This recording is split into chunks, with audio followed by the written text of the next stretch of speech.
Hi, it's Sandy Wiley. Today we're going to talk about dissociation. Let me explain a little bit about it. Um, I'll try to put it in layman's terms, not textbook um, definition. If I sound a little funny, it's because I have a very bad head cold. So please forgive me if I don't sound crystal clear in this video.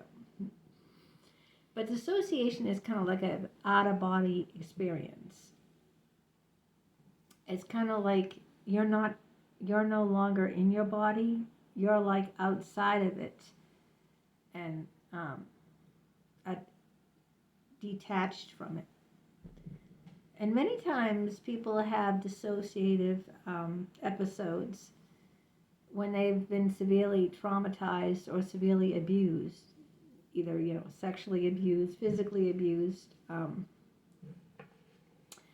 One of those things where in order to survive the severe abuse, they have to shut down, completely shut themselves down, and that's how they can survive it. Like if they're being raped, if someone is brutally raping them, they would just shut off and dissociate. So they would not mentally be in this situation. They would just cut themselves off from it. So like it's not even happening, or they'll like be standing back watching it happen to them, like they're watching it happen to someone else, but not experiencing having the experience of it happening to themselves. A lot of times you'll see someone like zone out. I've seen this. I've done it many times. I've seen it in friends. They'll just completely zone out. I had a friend once where I was telling her some really horrific things that was going on in my life at the time, and she just didn't even acknowledge one word I said. She just zoned out. I don't know where she went, but she didn't hear a word I said. She didn't even acknowledge what I said. I could have said, I was raped. I didn't. I wasn't raped, but I could have said I was raped, and beaten, and then she'd go on and say, "Oh, can you pass the ketchup when we're, out at lunch?" Like, what? Hello? Did you just hear what I said? But when you're dissociating, you zone out, and I've done that a lot through my childhood. Completely dissociated. That way, I have lost major chunks of my childhood, because my childhood was so brutal, the abuse I had, that in order for me to live through it, I had to shut myself off from it so I wouldn't experience it. So it's kind of like you know how they say when the person dies, the body is there, but then the soul comes out of the body. The soul leaves the body, and so you just see this body floating, and the soul is somewhere else. No longer part of the body. Well, if someone is brutally beating you or severely abusing you, and you dissociate, you're out of that experience. So you're going to shut off your memory of it. You're going to shut off how it physically felt to be in that experience, and you're just going to have that out-of-body experience where you just take yourself out of that and away. Now, a lot of times when people dissociate, it looks like they're daydreaming. They'll be like, "Oh, hi, what were we talking about?" They'll be like that. Like I said, I had this friend who I was telling some pretty bad stuff about my past to, and she just totally didn't hear one word I said. She just totally, we were outside eating lunch at some burger place or something, and she'd be like, "Oh, can you pass the ketchup?" It was like, Didn't you just hear what I said? But I knew, because I had a good, sense of psychology, that she just dissociated. She probably, I think she had so much on her plate with her own problems that she just couldn't deal with anything I had. She just didn't want to go there. She just didn't want to go there. So she just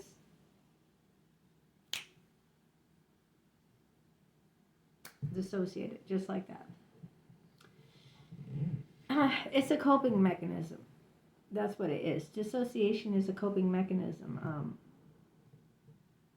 It's from traumatic experiences that we want to shut out, block out, and just, detach. That's what it is. It's detaching. And, yeah, I mean, sometimes you're not even aware that you're doing it. Someone else has it pointed out to you. I had this shrink one time pointed out to me. He goes, "Where'd you go?" I go, "What do you mean?" He goes, you just went far away somewhere. And I said, I have no idea, I had no idea where I went, I said, "I'll send you a postcard though." I was making a joke of it. But yeah, when I dissociate, I don't often know, most of the time I just don't know where I went, I'll be like, I won't be there. I mean, physically, I'll be there, but like mentally, I just won't be there. And I won't know where I went, you know? That's the weird part about it. I won't know, where did I just go? So, if someone points it out to you, I didn't point it out to my friend that time. I didn't say, hey, you just dissociated. You just, she'd probably say, what do you mean? What are you talking about? Because she wasn't, consciously aware that she was dissociating. She wasn't aware of it. And like when that psychologist brought that up in therapy to me, I wasn't consciously aware that I was doing it either. I had no idea. See, but when someone else is observing you, it kind of like is like you have like this blank expression, and you kind of like you're not reacting. You're just kind of like that. There's no reaction. There's no acknowledgement. If someone's talking about something, it's like you're not even listening. A lot of times my husband will say that to me. He'll say, "You never listen to me," But I think it's more that I'm dissociating than not really listening. I'm just off somewhere else instead of, it can look rude. It can look like, that person isn't with you or paying attention to you, but the mind, there's a lot going on in someone's mind, even like myself, and I'm deeply psychological because I've been in therapies like half of my life. I've been in therapy, and I'm really interested in psychology. I took it in college, so it really fascinates me, the complexity of the mind, and why we do the things we do. And now I understand why I dissociate, just because I cannot cope with what the trauma is going on, so I have to detach myself from it. By not coping is a way some people cope. They just act like the situation isn't happening, and that's their way of coping. They don't. They just don't. It looks like they don't care, but it's not like someone is not caring. It's like someone is detaching, because they can't bring themselves to respond, so they need to detach. And I don't even think they're, I know with me, they're not even aware of it. I'm not even aware of what I'm doing. So it's not a conscious thing. It's not like someone isn't trying to, be like, they're not trying to be like that. They're not trying to not listen to you or understand, or they just need to detach because maybe they're, triggered.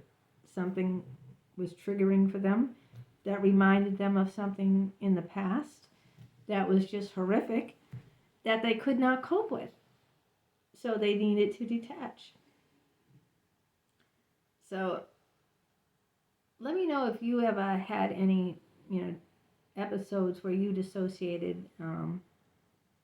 If you had a traumatic childhood, you probably do dissociate. And, it's a way of coping.